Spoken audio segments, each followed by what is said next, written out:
Hi, everyone. Thanks for joining us today. Happy Friday. Welcome to CANNAfact Friday live. I'm here with David Palaschuk, who is my co-host and the best-selling author of Branding Bud, the commercialization of cannabis. My name is Adriana Hemans, and I am the VP of Growth at ISA, which is an insights firm based in Los Angeles, specializing in cannabis consumer research. We are excited to have you all here today with us. David, does this feel like a Friday to you? Have to ask. Oh, God, this week has just been jam-packed. We were, for those that don't know, Adriana and I were in Chicago at the Cannabis Drinks Expo, speaking and moderating a panel about the next generation of cannabis beverage consumers. So it's been a whirlwind. I can't believe it's Friday already, but I'm glad it is, as they say in the biz, TGI, CANNAfact Friday.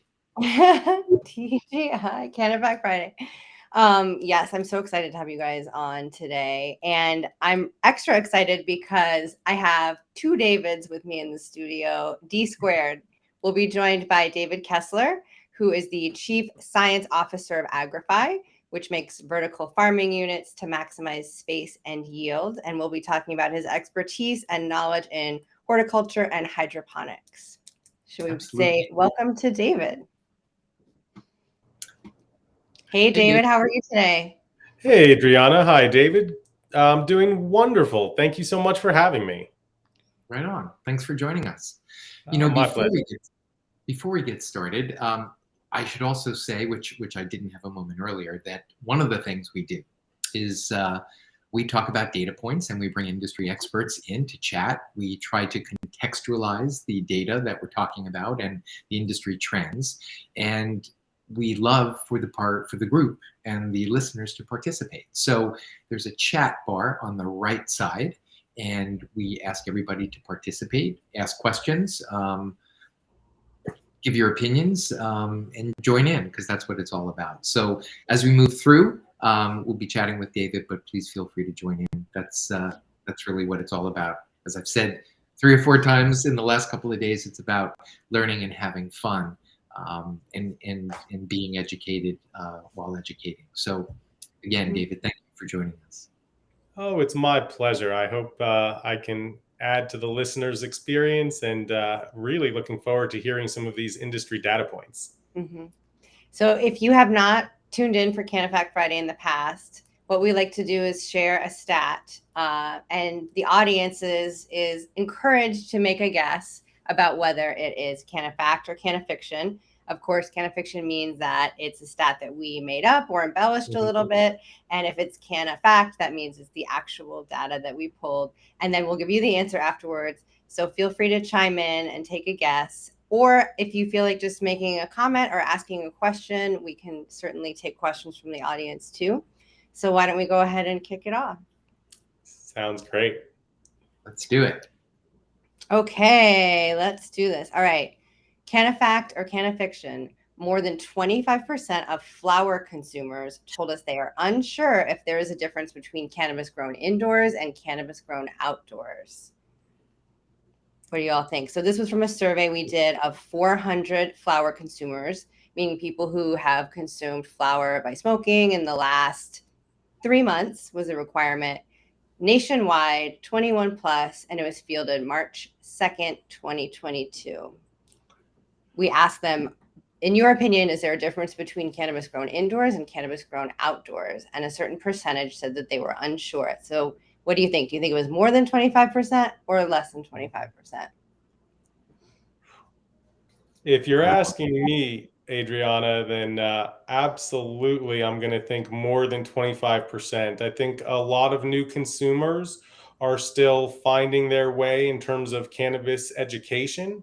And as such, I think that the nuances of things like indoor grown flower versus outdoor grown flower are exactly the kind of information that's lacking within the current marketing and the current branding of a lot of these products. And so I'm going to assume that this is a CANNAfact.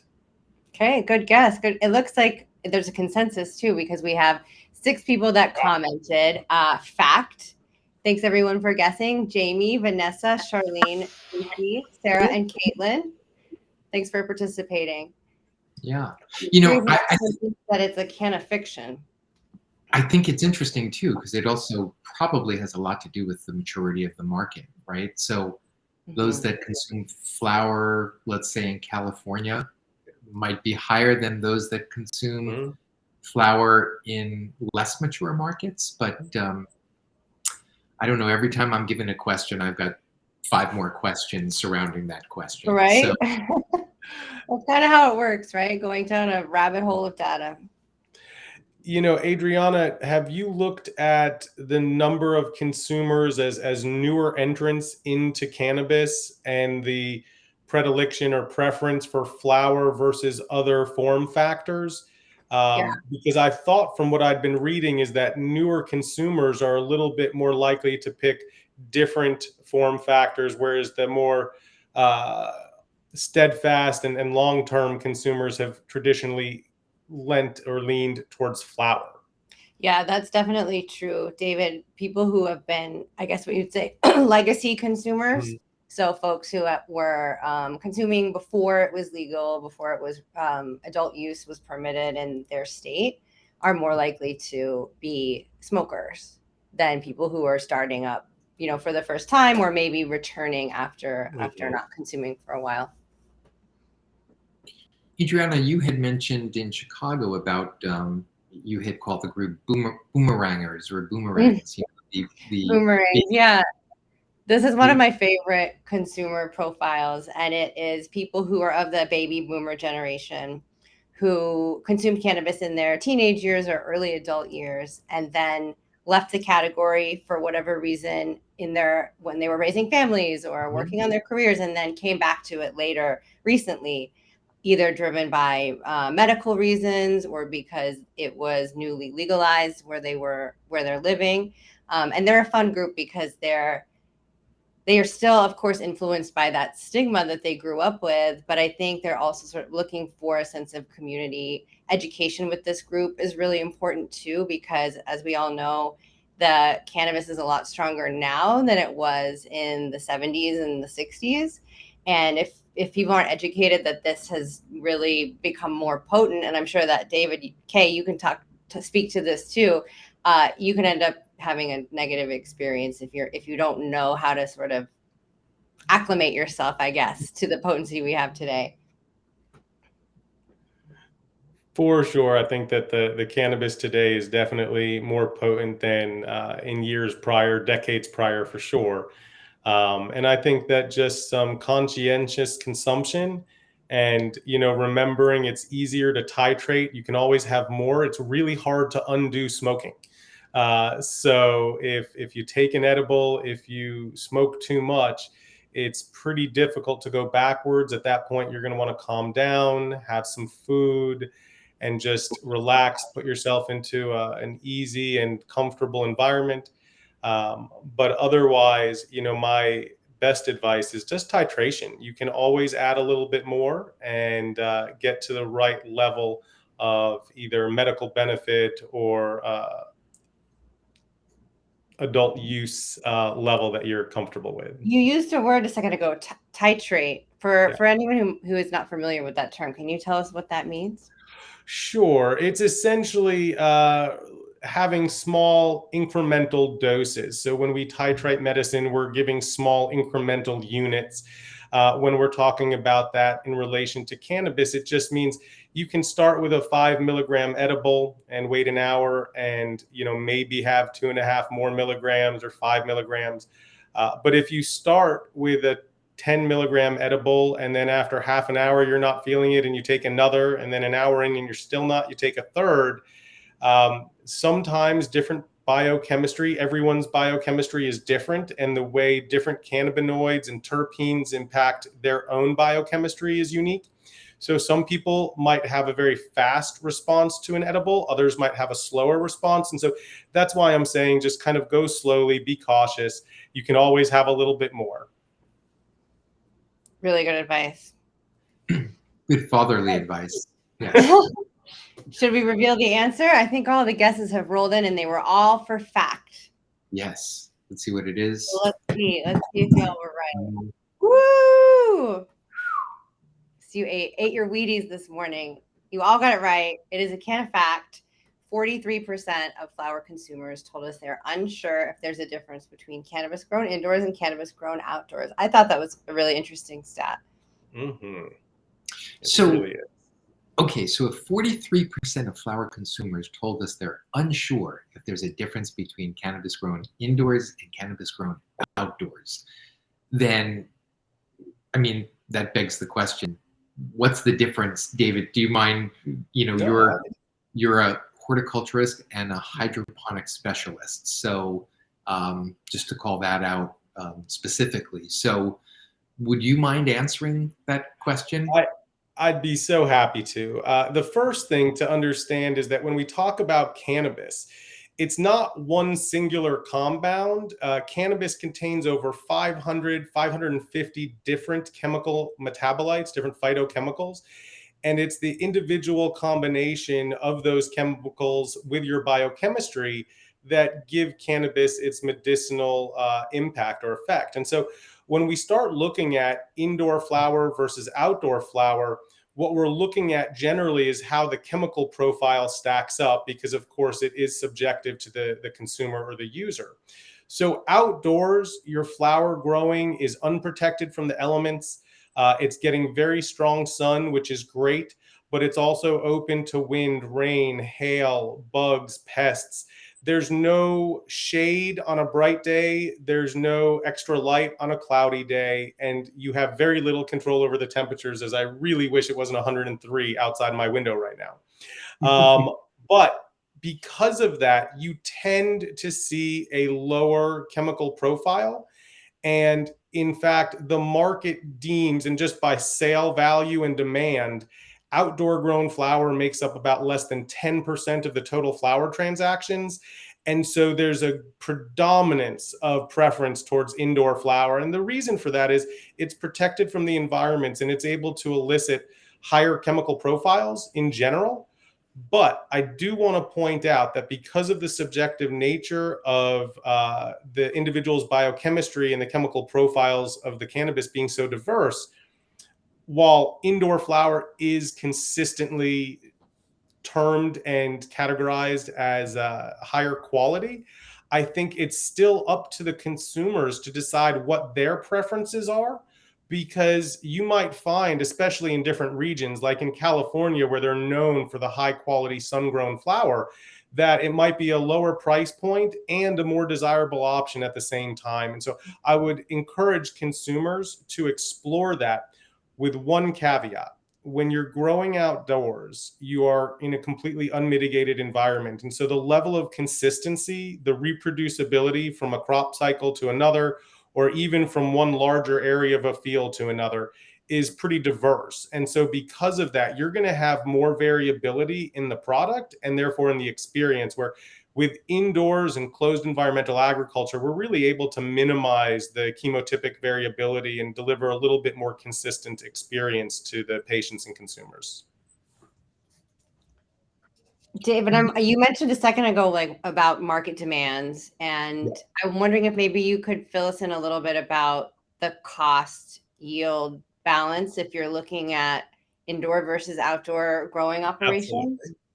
So in terms of the production, you can put an outdoor grow together, not talking about licensing or land acquisition, but at about $20 to $25 a square foot without too much of a problem. Indoor cultivation, you can start putting together in the $200 per square foot, but typically you're going to see, especially in the post-COVID supply chain stressed environment, prices per square foot of modern cannabis facilities pushing $300 to $600. And there is a huge difference in someone putting a couple of HPS lights in a warehouse and building something akin to a pharma level GMP facility. And so that's where there's such a range in the price points. But the market also, not only is it costing a lot to grow indoors, you have other factors as well. And the market deems that worthy in terms of the wholesale pricing. So right now, depending on where you are in the country, outdoor can be going for as little as $200 per pound up to maybe $700, $800 if you're Wow. really lucky.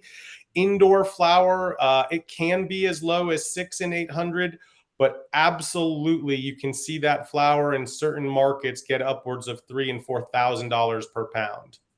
Wow. So many things Wow. to take into consideration. Yeah, so many variables. There's a lot. And it's interesting just to think about that, the supply and demand, the all the costs that really go into one versus the other, Mhm. and the price elasticity, and how that all sort of comes into play.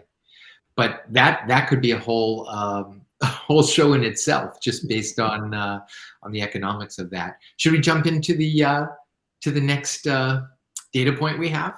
Let's Oh, do that'd be it. fun. Why don't we do that? Let's bring that up. Well, this is another CANNAfact or CANNAfiction.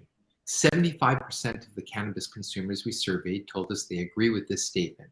I know how cannabis will make me feel based on whether it is indica or sativa.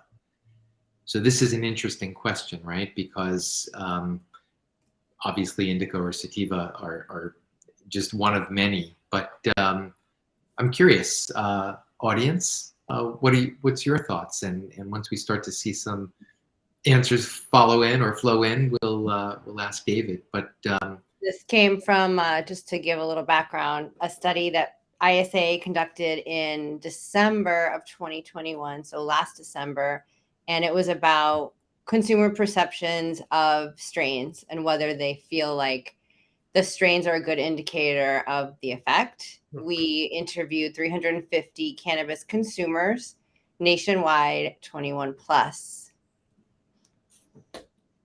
We have a fiction guess. Okay. Thanks, Charlene. Yeah. I can only talk about my experience that obviously, here in Washington State, flower is sold more on the basis of indica and sativa, and then of course the THC content. But I typically make my purchases based on an up for a certain part of my day and perhaps a down for another part of my day. And I'm often surprised when I purchase what I think is going to be something that's uplifting, and it's not. And I often purchase the same thing. So to me, I've seen probably more variability than I would like in purchasing the same strain, same brand, but having different experiences. Interesting. I want to read out a couple of the comments that we just got because I think they're both really important. One is from Michael Joyce, who said, fiction, it comes down to terpene profiles. Everything for the most part is now a hybrid anyway. Thank you for your comment, Michael. And John McDonough, sorry if I butcher your name, said, indica and sativa only describe plant morphology. David K., would you mind commenting on what John just said? I'd be happy to. So indica and sativa are really an antiquated dichotomy. While I appreciate that there are different morphological or physical differences in plant shape and structure, it turns out that scientifically, when we look at what was classified as indica or sativa, the chemical profiles don't align with this kind of statement. And so I certainly hope that this is fiction, because the fact of the matter is, with indica and sativa being a poor dichotomy or false dichotomy, I would hope that people don't think that they can kind of go in knowing how something is going to make them feel, especially with the diversity of the chemical profiles. So I'm hoping it's fiction. Yeah, I mean, consumers really are picking up on the cues in the market, right? And I do remember so many times going into a dispensary and bud tenders asking, what effect are you looking for? And then making a recommendation for either indica or sativa based on what I told them. So I think that there is still a lot of misinformation about strains and what they can do. And to your point, Jamie, she just commented, I think they know, but it might have a different effect than anticipated. And there's also, as you mentioned earlier, David, differences in how the individual body reacts. Absolutely. Absolutely. You know, So- this is a quick tangent here, but it's really intriguing to me. As we said earlier, Adriana and I were presenting in Chicago, and we were talking about gender and consumption of cannabis-infused beverages. And a question came up, which was really about questioning the data, right? And the dichotomy was male versus female in the questioning. And we kind of came away from that conversation with perhaps that's evolved so much that it's a false dichotomy, you know, that there's so many more stations on that spectrum. And so it reminds me of the same thing here, that, you know, if we're only looking at it from indica or sativa, when in fact there's so many stations in between. And maybe perhaps that's not even the right spectrum we should be looking at all. Like John just mentioned, you know, the cannabinoid profile versus the shape of the leaf, which I like the way that's worded. It's intriguing how what we have always found to be truth or definitions seem to be changing and evolving right around us over time. You heard it here first. Indica and sativa is canceled. That's it.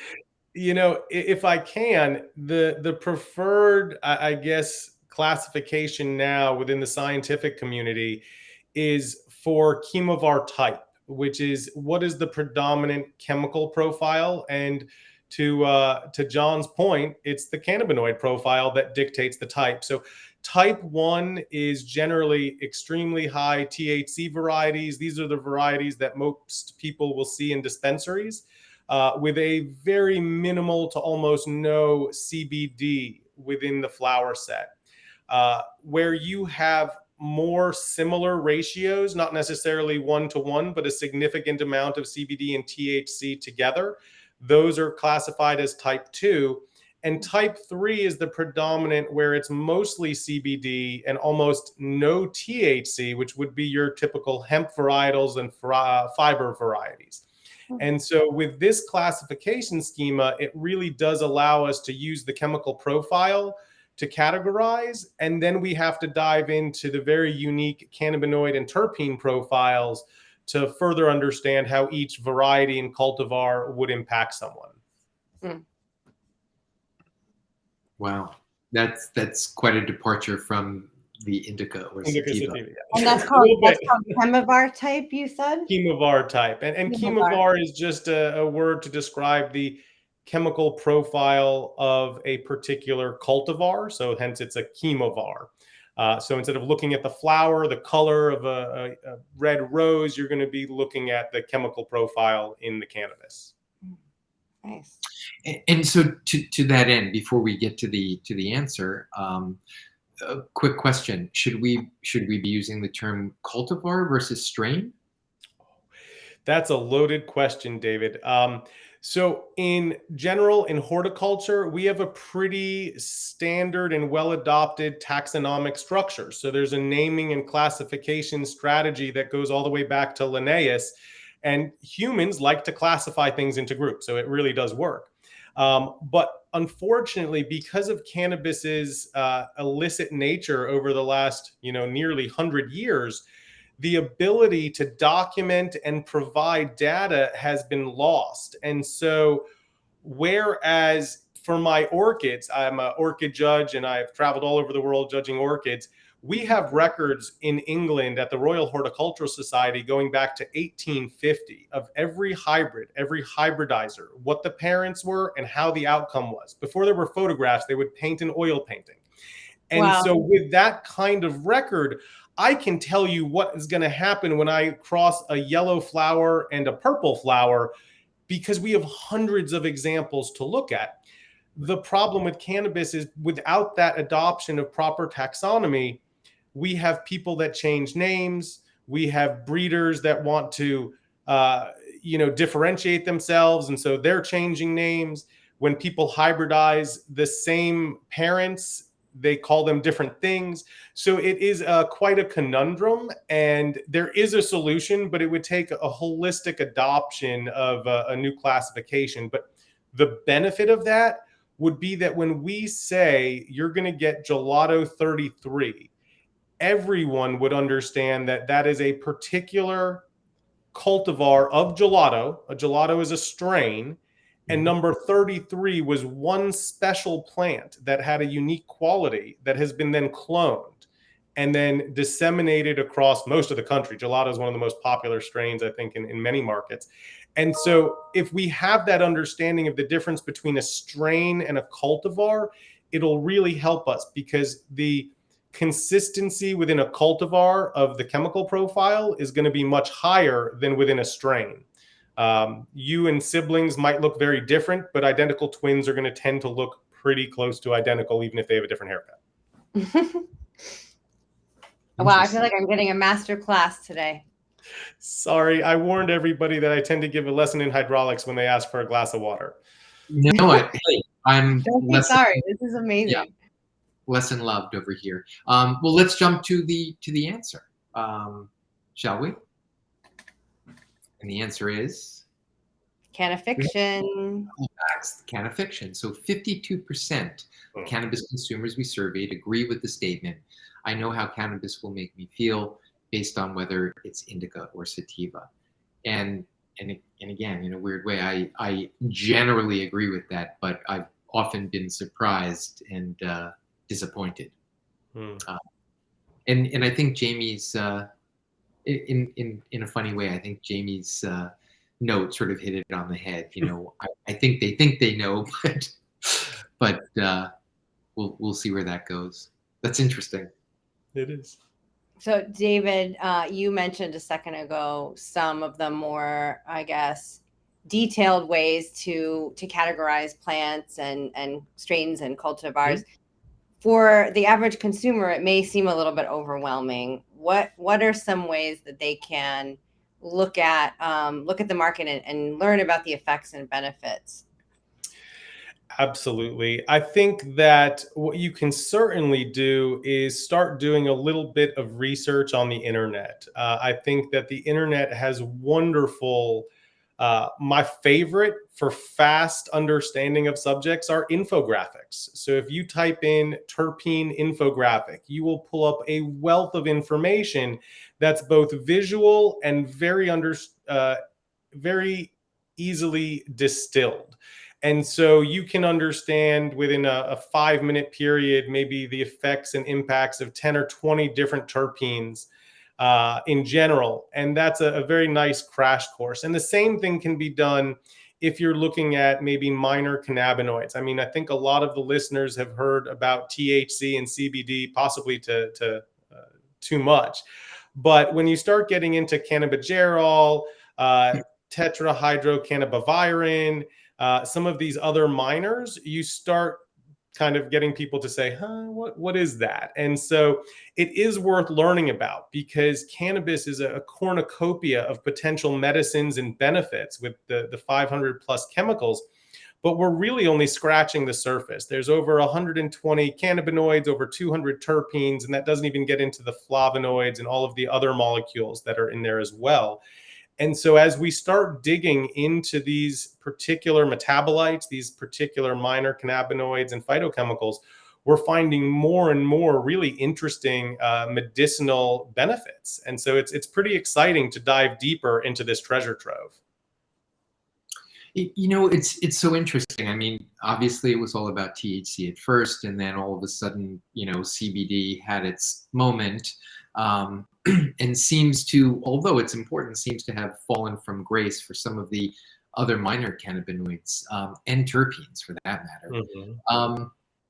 You know, could you just share a little bit about that? Maybe even you know, why CBD sort of fell from grace and all these other maybe benefit specific, like you mentioned CBG. It just seems other things are bubbling up at a fast rate. There is a reason and a rationale, David, and I'm glad you asked the question. And I'm just going to postulate my answer. I don't want this to be fact. This is my opinion. But I think what happened is the Farm Bill passed in 2018, and a lot of American farmers had the opportunity to grow a new crop that was theoretically going to be of very high value. It turned out that processing the crop was harder. Drying the crop was new to a lot of the farmers.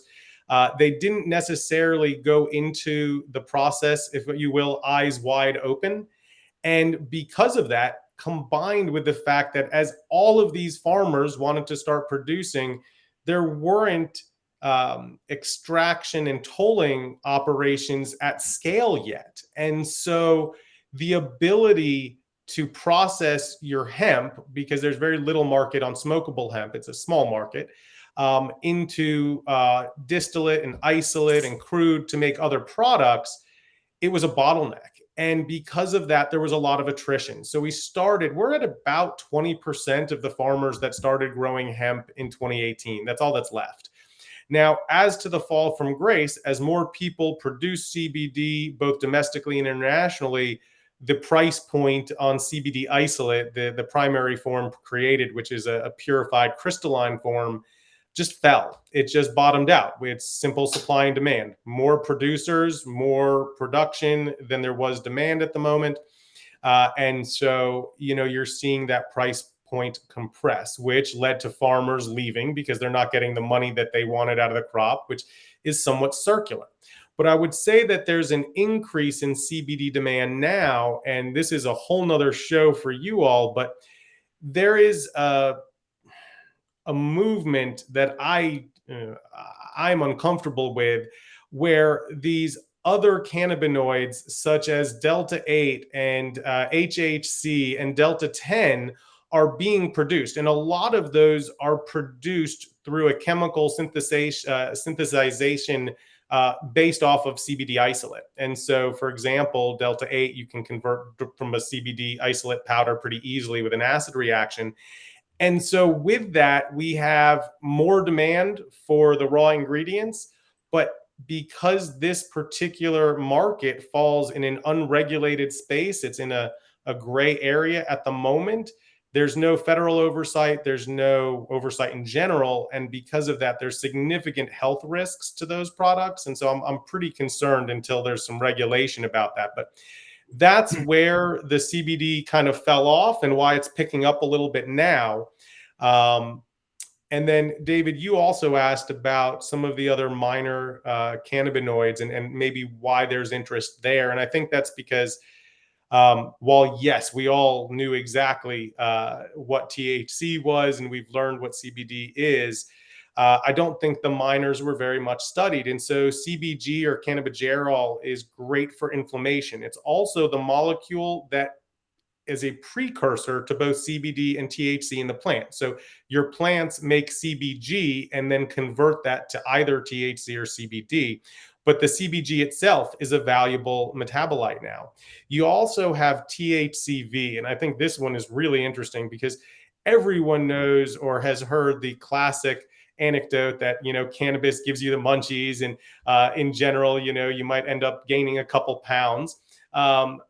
But the fact of the matter is, THCV is an absolute appetite suppressant and a little bit of a stimulant. So it's very much daytime cannabis. It will curtail that appetite. And so not only is it diet cannabis, it's a dieter's cannabis. And I think that if you look at how large the diet industry is in the country and globally, you'll see why that particular metabolite is going for huge amounts in a per liter purified form.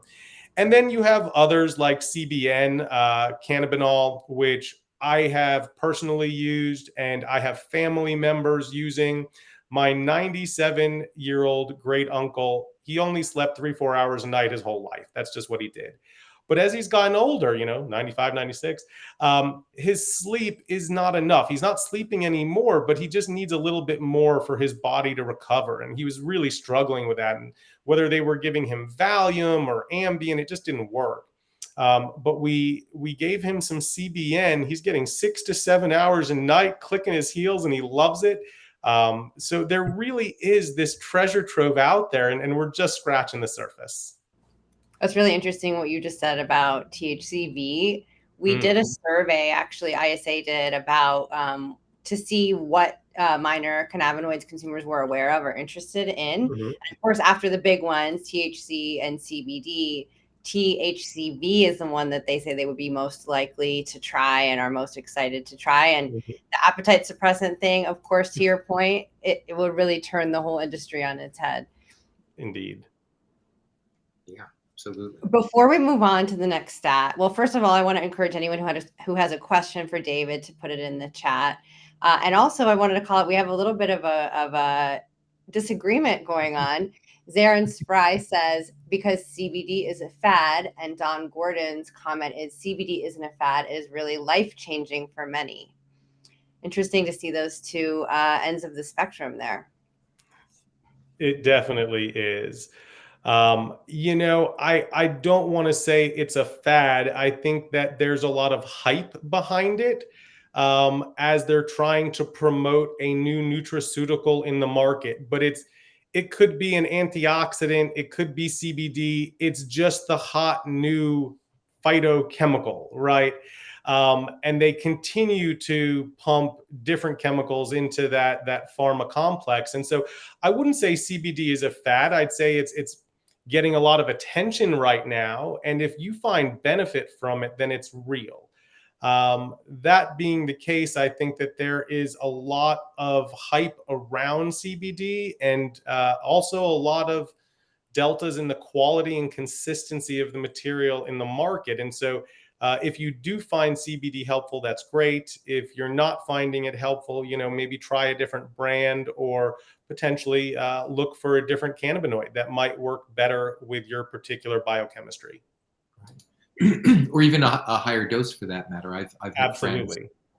friends who've used CBD bombs and said they absolutely don't work. And then when I've turned them on to a higher dose, they're like, wow, you know, you just turn the lights on. So yeah. Well, we have about 8 minutes left, so let's go ahead and do our next stat, our last one, number 3, last one of the day. CANNAfact or CANNAfiction. More than 50% of cannabis consumers, they told us they prefer their flower to contain at least 26% THC. Now we know that we see 30% or higher is sort of become really common these days. We were curious to know, is this something that, like, what percentage of the market is really demanding these higher levels of THC, and how many folks are comfortable in the 5 to 10% range, or the 10 to 25% range. So that was this is the CANNAfact or CANNAfiction.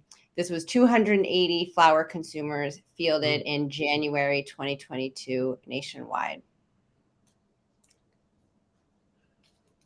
And this is interesting too. You know, when you think about the first question, or one of the first questions we spoke about, which was really about the knowledge and the knowledge level between indoor and outdoor. So here, you know, now it's really double clicking into the level of THC. I'm curious. Any thoughts from the audience on this? This one's kind of a tricky one. Remember, this is nationwide. Well, should we reveal the answer? Absolutely. All right, let's do it. This was CANNAfiction. And this was a tricky one because it was 45%, so pretty close. But this is taking a look at what happens when you're offering people those lower doses of THC in the products that they're buying. Is there an interest for it? Pretty low interest, I would say, but it is kind of interesting to see that there's about a third of them that are unsure of what they want the percentage to be, maybe something they haven't thought of as much.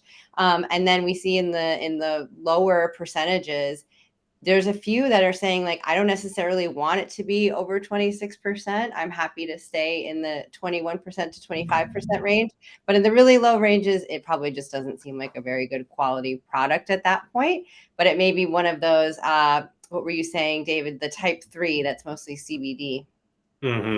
Yes, although very little of that in dispensaries across the nation these days. Although you are seeing CBD flower in C shops and smoke shops pretty widely now.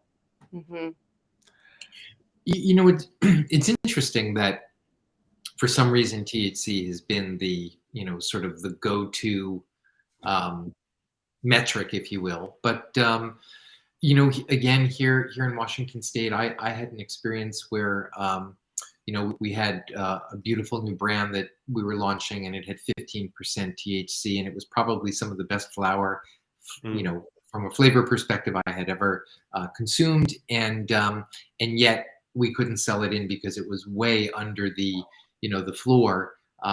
So there seems to be, every state seems to have this, you know, floor where, or threshold where you need to be. But I guess the question here is, why are they only looking at THC and not the overall cannabinoid profile? I have my ideas, but oh, you know, for a couple of years, I worked in a dispensary, and the two most common questions, my research lab was in the back of the dispensary, to clarify, but the two most common questions the bud tenders got were, what is your most potent and what is your cheapest? And it really illuminated the decision corridor. It is, you know, I have limited funds, and so I want volume, or I want to get the most potency for my dollar. Now, that said, just because it's higher potency doesn't mean necessarily that it will give you a bigger impact or get you that much higher.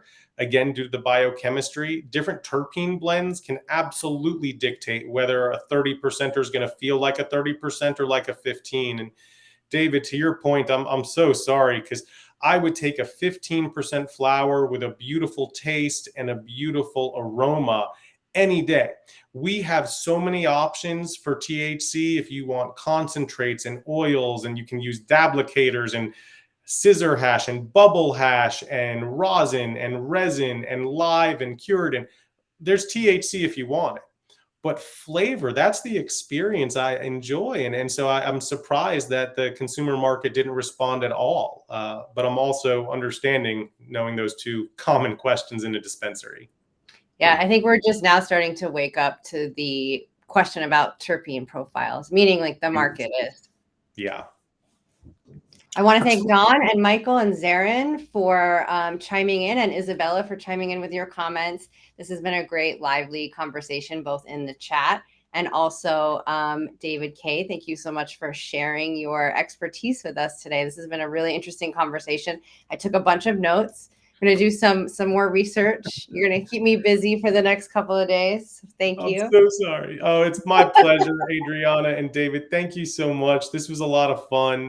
Really appreciate you having me on the show. Of course. Thank you, David. Your insights and knowledge are greatly appreciated. Thank you. My pleasure. Thank you. We'll see you soon. Wow. And here we are.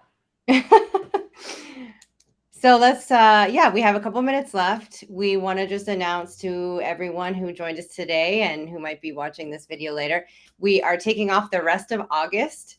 So that means we'll be back at it again in early September with more great topics and more great guests. But in the meantime, feel free to catch up with us on LinkedIn. Send us any messages if you want any questions, and we'll see you again soon. Absolutely. Thank you so much, everybody. It's always great. We're putting the link right now in the right-hand chat. So join us. We'll see you when we return in September. Thank you, everybody, for joining. Thank you, everybody who supports us. And most importantly, thank you, Adriana, for co-hosting an awesome show always, and just for being the queen of data and insights in the cannabis industry. Thank you so much. Thank you for being the best co-host ever. Bye for now. Have a great weekend, everybody. So long, everybody. Thank you.